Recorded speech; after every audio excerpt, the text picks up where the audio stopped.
The end is here and a champion will be crowned. The Warriors are NBA champions again.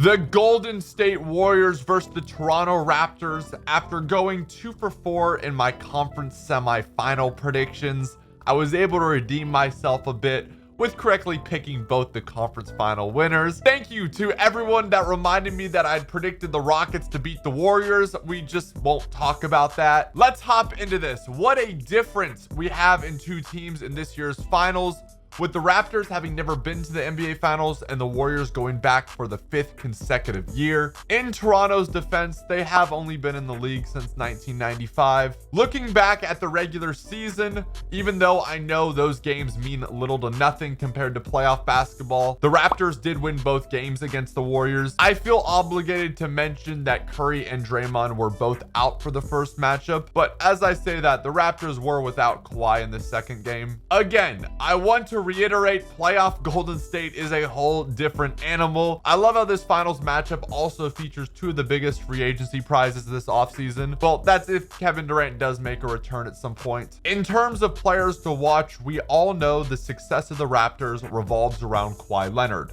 I trust him to continue playing at an MVP level against the Warriors. He had some big performances against them in the past, most notably Game 1 of the 2017 Western Conference Finals with the Spurs, when he scored 26 points in 23 minutes before leaving with a knee injury. Obviously, the rest of the supporting cast needs to show up. Players like Kyle Lowry and Marc Gasol must have big series if they're going to have any chance. I do need to show some love to Norman Powell, who has been huge in the postseason for the Raptors. Defensively, Toronto does have the personnel to match up with the prolific offensive talents of Golden State.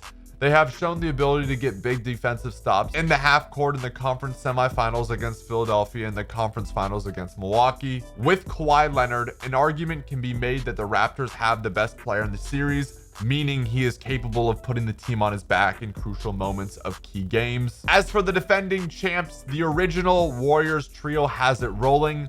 They're looking like their 73-win selves, with questions looming if Durant will make his return from his calf injury at some point during the finals. We must remember the Warriors won before Durant arrived in the Bay Area, but his defensive versatility, scoring ability, and depth he adds to the team should not be overlooked. Draymond Green and Stephen Curry have been incredible lately. Curry's averaging 36.5 points on 48% shooting, including nearly 43% from 3. He has scored 33 or more points in every game Durant has sat. He is back to being the primary playmaker, stretching defenses in ways only he can with the ball in his hands. Without Kevin Durant and DeMarcus Cousins, the Golden State Warriors are a top-heavy team.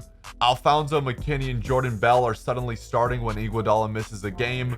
Speaking of Iguodala, he is expected to return for the start of the NBA Finals after a clean MRI. As injuries continue to pile up, Curry, Thompson, and Green will have to defend fresher legs as they deal with their own fatigue. I also have to show some love to Looney, who has been absolutely sensational this postseason. Without a healthy Kevin Durant, this series becomes a whole of a hell lot more interesting. For example, the Raptors have used their depth to carry them and give their stars rest. The Warriors stars have had to carry that burden themselves. Another question, the Warriors small ball lineup works because they have versatile wings to allow Green to play up to a position at center. Without Durant, they do not. That takes them out of their game, putting them in a position where they have to play bigger. How will the Warriors defend Marc Gasol at the three-point line and still have a body in the paint to protect the rim? Saying all this, I still do believe the defending champs will get the job done with or without Kevin Durant. There is just far too much talent for them to lose this series. I said a few months ago in one of my videos,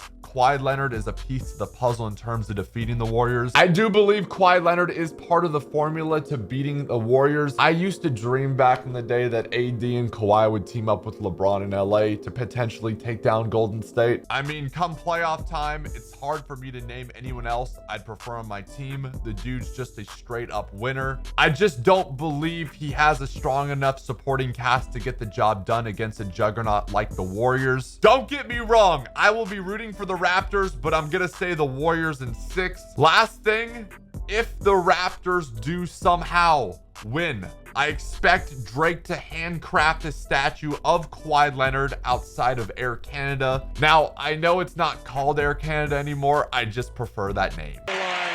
with the foul versus Antetokounmpo.